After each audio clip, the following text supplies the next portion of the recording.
Welcome to The Explainer. You know that feeling when you're trying to learn something new as an adult, and it feels like your brain is just fighting you every step of the way? Well, today we're going to dive into why that feeling of struggle is actually the secret to learning faster and exactly how you can use it to your advantage. So, let's start with something I bet we've all felt. You decide to pick up a new language, or maybe a musical instrument, and it just feels like you've hit a wall. It's like your brain has turned to concrete. Why on earth does it feel so much harder to learn new stuff once we're grown up? Well, it turns out science has an answer, and it centers around this number. See, when we're kids, our brains are basically super sponges. They're in this amazing state of constant learning called neuroplasticity. But that incredible, almost effortless ability to change, yeah, it starts to slow down right around age 25. And that right there presents a real puzzle for us. If our brains are naturally less flexible, how are we supposed to intentionally open those learning pathways again? How can we deliberately get our own nervous system to change and build new skills? Well, the answer is, weirdly, the complete opposite of what you'd think. It's all about embracing the very things we're taught our whole lives to avoid. Frustration, failure, and making mistakes. It turns out those feelings aren't assigned to stop. Nope. They are the exact trigger that kicks adult learning into high gear. So let's talk about why making mistakes is probably the most powerful signal you can send to your brain. And this isn't some self-help psychology. This is straight up neurochemistry. You are essentially hacking your brain's own built-in alert system, and you're turning what feels like a threat, failure, into a direct command to grow. Okay, so that big word, neuroplasticity, that's what we're trying to turn on. And to do that, we need our brain to release a very specific cocktail of chemicals. And what's the secret knock that gets the process started?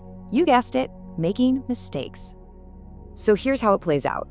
The moment you make a mistake, your brain fires off some epinephrine, which snaps you to attention, and acetylcholine, which zooms your focus right onto the problem. Then, as you start to get it right, even just a little bit, your brain rewards you with a hit of dopamine. You can think of dopamine as a chemical highlighter, basically telling your brain, hey, this circuit right here, this one's important, upgrade it. And then the real magic, the actual rewiring, happens later while you're asleep. And this isn't just theory. As neuroscientist Dr. Andrew Huberman puts it, that feeling of frustration when you just can't get it right, that's not a sign you're failing. It's the exact opposite. It's literally the sound of your brain's learning machinery firing up. Okay, but here's where it gets really, really interesting. Not all mistakes are created equal. As an adult, you actually have to learn how to make the right kind of errors to learn effectively. Think about it. A kid's brain is built for massive, sweeping changes. A toddler can fall down 1,000 times while learning to walk. Those are huge errors, and their brain just rewires itself in these giant leaps. But the adult brain, it's been optimized for stability. It learns best through small, incremental adjustments. It wants to stack up little, manageable wins one on top of the other. So, what's the big strategy here? It's simple. Break things down into the smallest possible pieces. So instead of trying to learn an entire song on the guitar, just focus on one single tricky chord change. Instead of trying to have a whole conversation in a new language, just work on nailing one new phrase until it's perfect. The goal is to make your learning sessions short and focused, so you can make and then quickly correct small mistakes. So we know that making these small, targeted errors is the trigger. But what if you could make your brain even more ready for that trigger? Well, you can. You can actually create the perfect chemical environment for learning. Think of it like preparing the soil before you plant a garden. Okay, first up, we've got to deal with something called limbic friction. This is just a fancy term for that mental static you feel when you're either way too tired to focus or you're so anxious and wired that you can't concentrate. To learn anything well, you have to get into that sweet spot right in the middle. And what's amazing is you can take direct control of your mental state just by breathing. Feeling totally stressed out?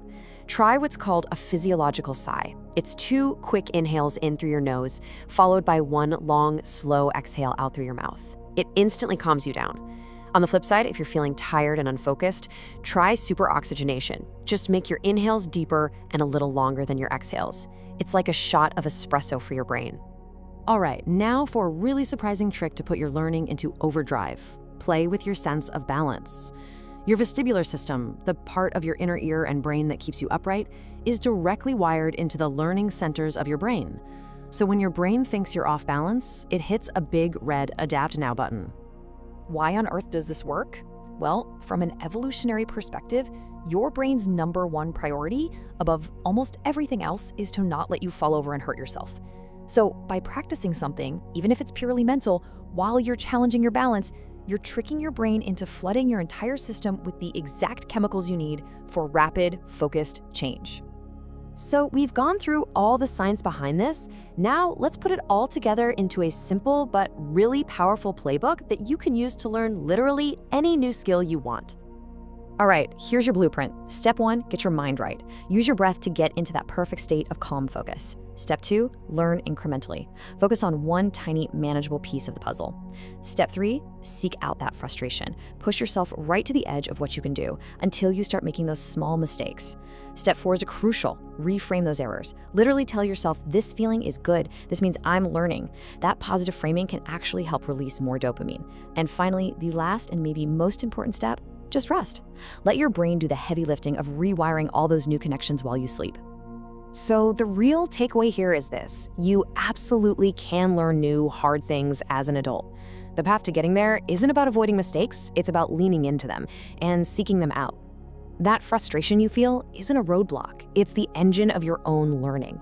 So the only question left is, what are you going to master next?